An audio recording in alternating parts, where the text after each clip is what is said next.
Bonjour, je m'appelle Damien Marie, j'ai un parcours dans la bande dessinée qui a une petite dizaine d'années maintenant. J'ai dû commencer au début des années 2000 en arrivant dans le nord de la France, en rencontrant d'autres passionnés. Je suis passé de simple lecteur à concepteur avec une petite bande de copains, Eric Erangel, Damien Vanders. On a commencé à écrire ensemble des scénarios pour faire des adaptations animées sur le web. Ça n'a pas marché, on a récupéré le bébé Damien Vanders et moi pour en faire de la BD. Eric Erangel, qui avait déjà un grand pied, les deux grands pieds dans la bande dessinée, nous a un peu parrainé auprès de chez Soleil pour démarrer. Et depuis, les bouquins se sont enchaînés.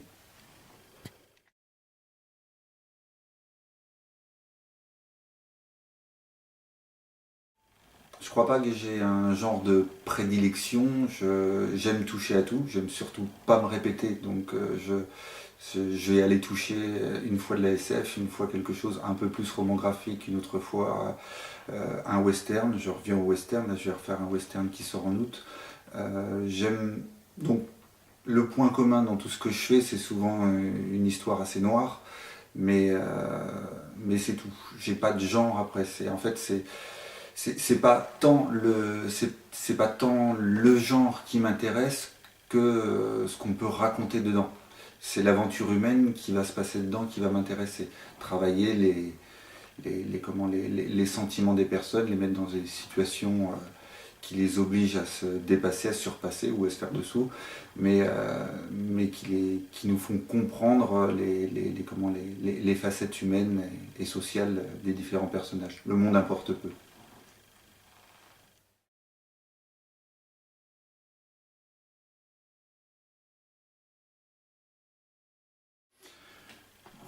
C'est pas de la misanthropie, je déteste pas mes contemporains, ni les précédents.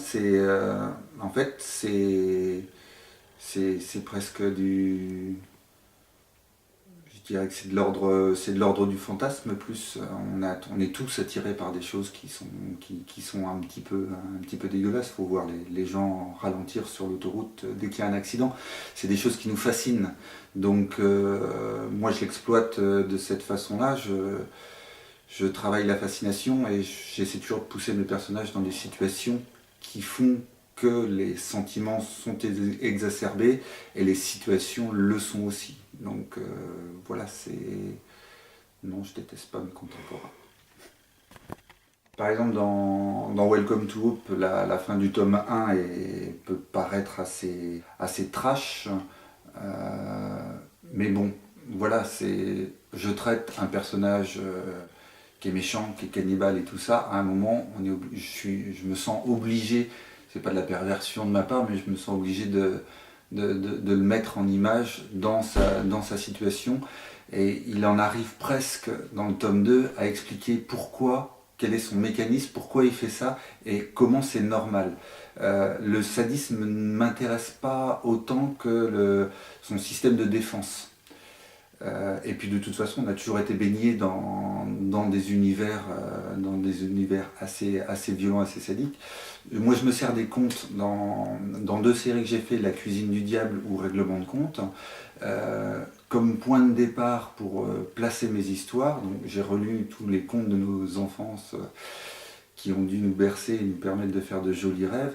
C'est enfin tout ce qu'on peut traiter comme situation sadique se trouve dans les contes qui nous ont bercés. Quoi. On a le cannibalisme, on a la torture, on a à peu près tout.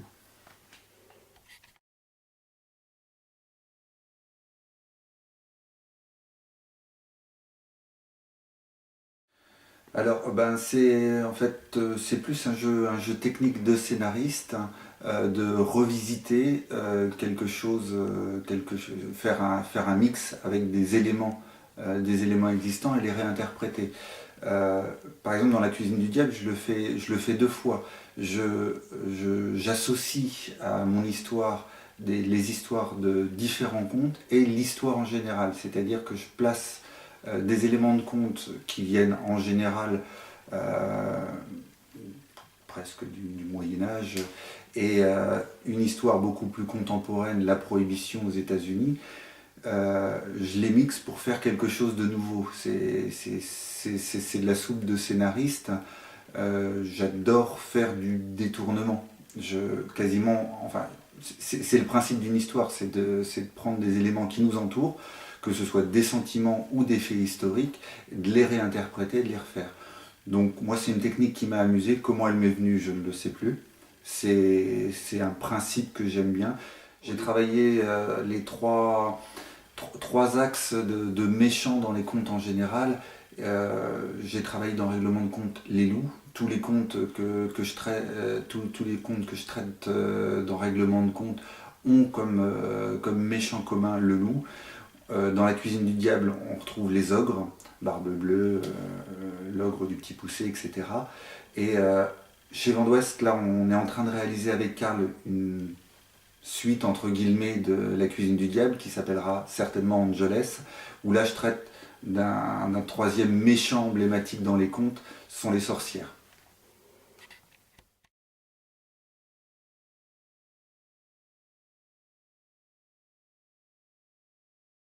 Oui, si, je pense que l'homme peut se racheter, mais par contre la plienne, j'y crois pas. Une histoire qui se finit bien, où tout le monde se saute dans les bras, on va se marier et tout ça, c'est pas vrai, c'est pas la vraie vie.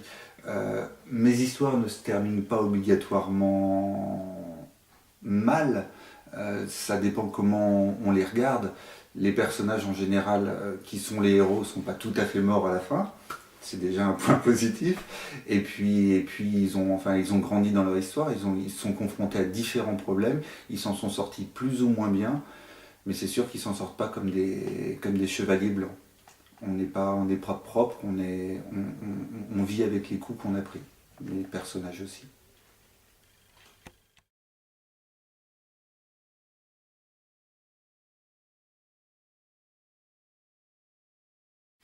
J'ai pas toujours. Enfin, oui, j'ai évidemment des influences, mais elles sont pas toujours réfléchies. Il y en a certaines qui sont assumées, enfin, qui sont évidentes et où l'envie de faire le bouquin vient d'un film ou d'un livre que j'ai lu ou vu, notamment La cuisine du diable. Il était une fois l'Amérique, quasiment à toutes les pages, certainement un petit peu du Parrain, des Incorruptibles. Aussi des Incorruptibles, oui, tout à fait. On a même un Elliot Ness qui se balade et qui ressemble beaucoup à Kevin Costner sur la fin, je crois. C'est pour Karl. Par exemple, dans Ceci est mon corps, j'ai une influence directe de romans de Bret Easton Ellis, surtout Moins que zéro. Pas pour le coup dans l'univers science-fiction, mais dans la façon de se comporter des jeunes gens riches et désabusés. Là, c'est pareil, c'est vraiment une influence directe que je remanie à ma sauce. Il n'aura pas échappé à beaucoup de lecteurs que Parce que le paradis n'existe pas, un lien direct avec Quartier lointain de Taniguchi dans la façon de construire le roman, même si après le fond du roman, en fait, la doc première, c'est la campagne de ma jeunesse. Donc on s'éloigne beaucoup de ses propos à lui, mais le principe m'intéressait beaucoup. Voilà, en termes d'influence, après j'en ai plein, elles viennent d'un petit peu partout, elles viennent de séries télé, elles viennent de bouquins que je lis, de gens que je côtoie, enfin, des milieux sociaux que j'entrevois, des reportages. Tout ça, c'est une espèce de grande soupe de tête qui donne lieu à mes écritures.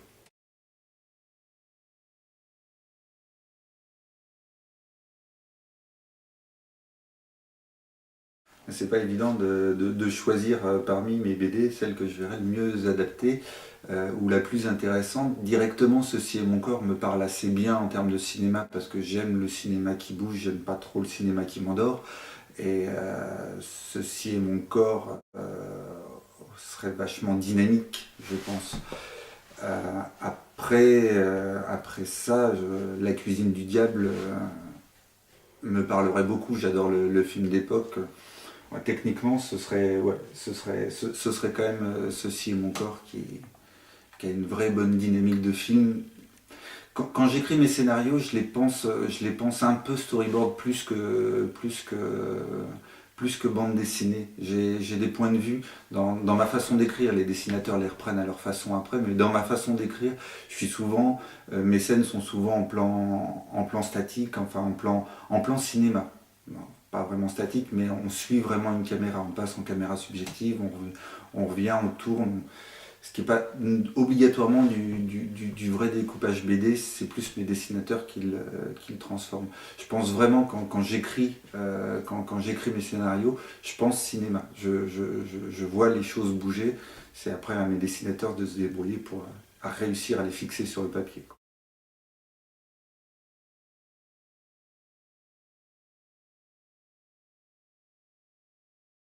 Je travaille avec les dessinateurs. Maintenant, c'est à peu près, à peu près la même façon de travailler avec tous les dessinateurs que au début, ça s'est construit. J'ai commencé avec Damien Wanders, on débutait tous les deux, donc on a cherché un petit peu notre système de travail. J'ai fait un petit peu de storyboard au début, je lui faisais une présentation de la page un petit peu complète, avec déjà les textes dans les bulles et tout ça. Et puis lui, il les reprenait, refaisait un storyboard. Notre système était très compliqué. J'en suis revenu au découpage en page par page, case par case, dialogué avec une idée de la situation. Et mes dessinateurs la réinterprètent en général aussi le nombre de cases. La seule chose sur laquelle on s'entend dès le départ, c'est apporter autant d'informations sur la double page, parce que ça a une importance pour le rythme, et parce qu'en plus, en général, on est bloqué à un certain nombre de pages. Donc aujourd'hui, je suis vraiment dans mon rôle de scénariste. J'apporte une histoire, en général, dans un premier temps romancée, comme ça a pu être publié aussi dans Parce que le paradis n'existe pas ou en Addendal Welcome to Hope, pour permettre à mes dessinateurs de bien comprendre les sentiments de mes histoires. La version romancée permet de plus pénétrer l'histoire que si je leur donnais directement un case par case, qui est assez technique et qui coupe le rythme de lecture.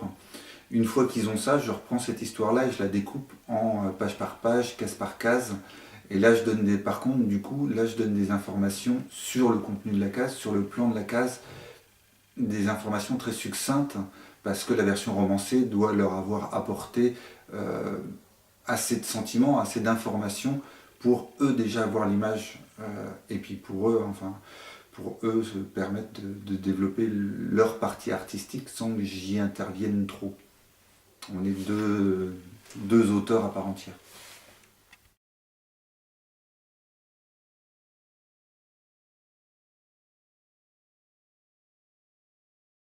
Mes titres favoris, ça va surtout être du franco-belge dans un premier temps parce que j'ai été bercé par ça.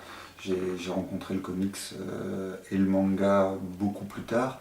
J'ai découvert la bande dessinée adulte avec des séries comme Jérémia. C'est vraiment Jérémia, Linkal, la trilogie Nicopole sont vraiment les piliers qui m'ont fait comprendre que la BD, quand j'ai découvert ça, j'ai découvert la BD tard, mais qu'à 18-20 ans, je pouvais encore m'intéresser à ça. Et bon, ce sont restés mes BD de référence, quoi. Après, j'ai découvert des choses dans le comics qui m'ont vraiment transporté. Je pense que Frank Miller a complètement changé mon idée de la bande dessinée et je lui ai emprunté beaucoup dans ma narration actuelle, surtout dans la voix off, qu'on peut avoir dans Ceci est mon corps, dans Welcome to Hope. J'utilise la voix off quasiment en voix principale. Et ça, c'est vraiment la lecture de Miller, sa façon de découper. Voilà, en fait, c'est ce qui m'intéresse beaucoup dans ces différents auteurs, c'est leur qualité narrative. Dans Comanche, scénarisé par Greg, les dialogues tombent avec une telle facilité, quoi. On a vraiment l'impression que les personnages parlent dedans, quoi. C'est ça qui m'intéresse beaucoup. Donc je le retrouve dans des choses un peu plus contemporaines, en comics, comme dans je dirais Walking Dead.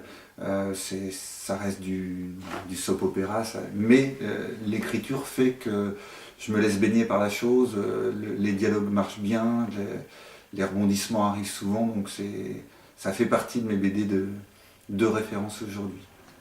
Ça passe pas au-dessus de 1000 heures.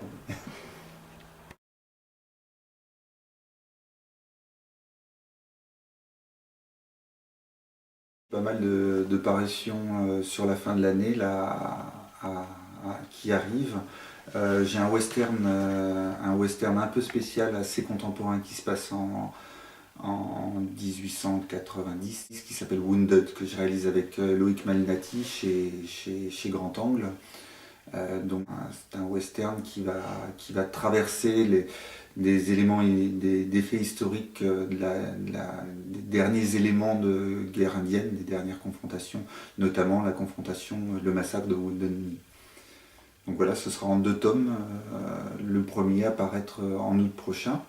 Avec Damien Vanders, on continue nos aventures chez Vent d'Ouest avec une nouvelle série, un diptyque qui s'appelle Back to Perdition, un espèce de Roméo et Juliette qui se passe en Australie, et comme dans Roméo et Juliette, ce ne sera pas très drôle, avec des crocodiles tout autour. Qu'est-ce que j'ai à sortir avec Karl chez Dupuis? On a un diptyque complet, les 2 tomes sortent ensemble, 2 albums qui traitent essentiellement du trafic d'organes chez nous, là aujourd'hui en ce moment. J'ai un album qui sort, qui est un guide ludo-éducatif qui s'adresse aux enfants. Donc là on est vraiment dans un tout autre registre, qui est censé expliquer l'équilibre alimentaire aux enfants. Un bouquin qui a été travaillé avec la société Happy Restauration, chez qui je suis chargé de communication, et qui a été développé avec les diététiciennes du groupe, donc où les informations sont carénées, fort sérieuses, et moi je m'occupe de la partie humoristique. Une grande friteuse de l'espace attaque la planète Terre, la team va-t-elle nous sauver?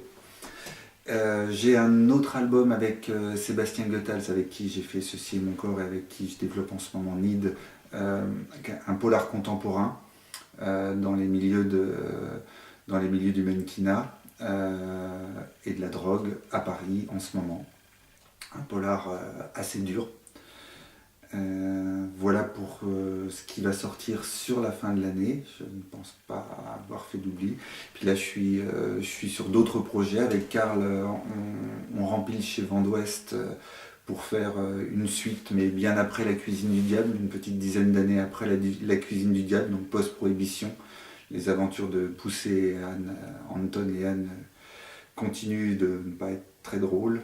Je développe un projet avec Toshi, un roman de piraterie. On est en train de chercher l'éditeur, on a bien avancé dessus, on est en train de chercher l'éditeur qui nous fera confiance sur cette histoire assez torturée. Et puis d'autres projets qui sont pour l'instant en cours de développement, une co-scénarisation avec Damien Vanders qui se passe à Tokyo aujourd'hui.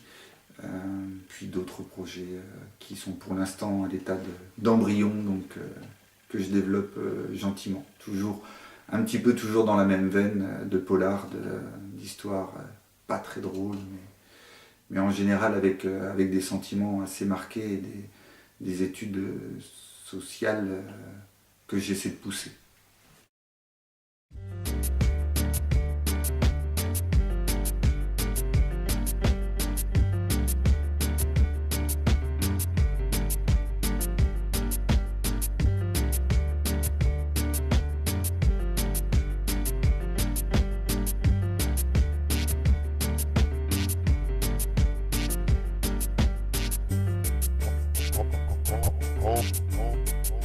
Homegrown sound system.